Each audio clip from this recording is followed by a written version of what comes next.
Okay, I'm in Lower Manhattan, and today is the 9th of April, Thursday, and I'm standing on Thomas Street across from the Internal Revenue Service.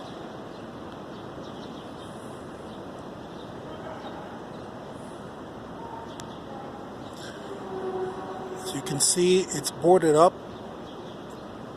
The entrances, I think it's for the COVID-19. And there's a skeleton crew here working very hard to get those checks out to everyone who needs it. And the one thing that I don't, or hasn't been made clear to me, is that the report said that if you haven't filed since 2018 and 2019, then they may not have your direct deposit information from your banking institution. And then another one that I read said that if you're receiving Social Security, you don't need to do anything, you will receive your check in your direct deposit account. So that would mean that if you don't have direct deposit from your job, your regular job, which I find it almost impossible for anyone not to have it these days, for most businesses, if you're a regular tax, if you don't have direct deposit and you haven't filed your taxes since 2018 or 2019, if you're receiving Social Security, or if you're a veteran, you'll have the money deposited into your account as long as you have direct deposit.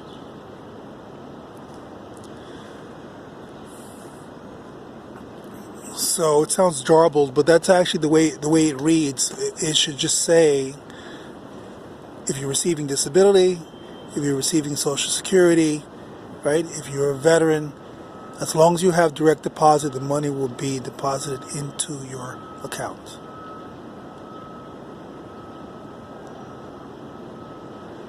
All right, the IRS gets the information from your banking institution. You have direct deposit, and you get the money deposited. The money that I'm getting is coming from the Treasury, so the Treasury has my direct deposit information. So it doesn't read like that. And then it says that if you haven't filed since 2018 or 2019, and if they don't have your information because you haven't filed, then you need to submit your information. That makes sense, right? Because they wouldn't have it. And if the other thing was, that's it.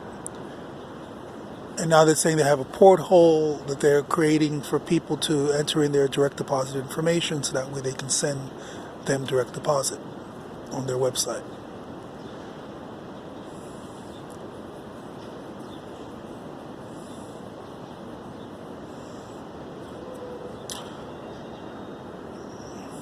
They told us we could file.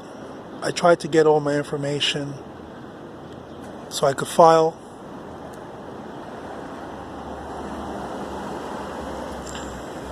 I would have been filing because my situation is what it is. If I file, I would get a decent amount of money back. But that's another story. To sue the NYPD and the city and the state. That's another story. Anyway, so today's the first day. And I want to make sure I take care of that so that way I can receive my $1,200. And I'm owed a lot more. Not from this, from medical, living, etc. But that's another story. If only de Blasio would sit down with me and explain to me how the tyranny, the most disgusting tyranny that I've ever seen could exist in a duplicitous state as it is and as it's been before COVID-19.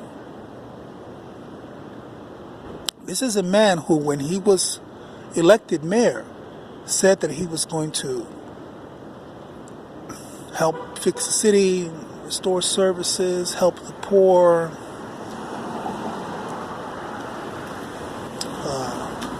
help stop gentrification, help the mentally ill, help the homeless. And I naively listened to this man use Dickens' A Tale of Two Cities as his metaphor, euphemism for our state.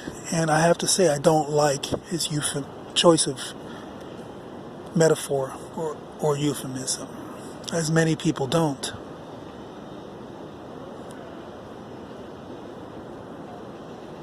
But I don't want my YouTube page to be affected by my language, so I won't say anything else.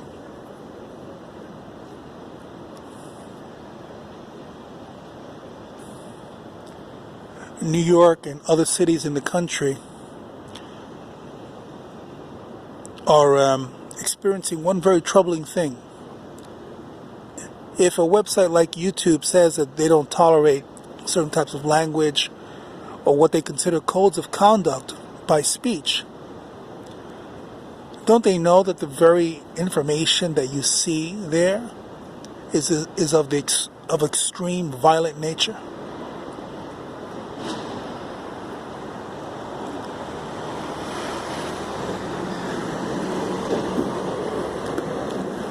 And that arbitrariness that they say are their guidelines are the very thing that they do.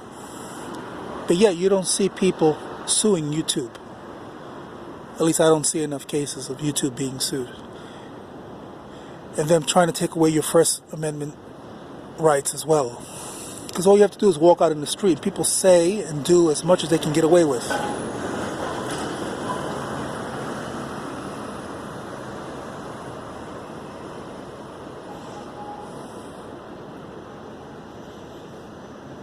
They show people punching the NYPD, little boys running around with their pants hanging down, punching the police and running away, and having crowds of people egg them on because they're not happy with the police policy. For whatever reason, you have people calling the mayor names, and no one gets arrested, nothing happens. But if you upload a video of you talking about how you feel, they say that you are committing a violation. We live in a city where people are being raped, theft, and murdered. And I put up a video to chronicle the fact that this is happening in real life, not a video. In real life. And they say that you are you're violating community guidelines. The most amazing thing I've ever seen is either I'm really stupid or the people who are doing it are really stupid.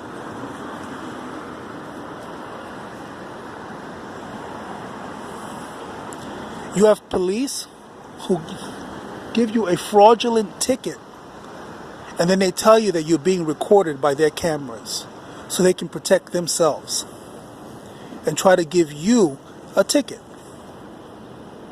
Meanwhile, there's hundreds of homeless and mentally ill people on the train committing all types of various crimes because they're homeless and they're not receiving any help. But yet the cop is instructed to give you a ticket for what they consider quality of life issues. When in fact, the very people who are doing that, they're the ones who are creating the quality of life issues.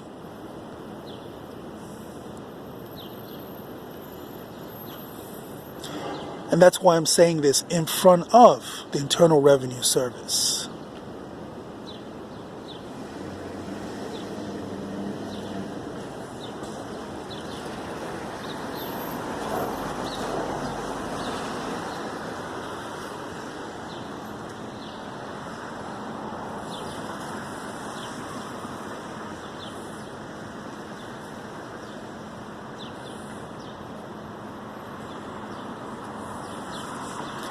They just repeated it again, bolstering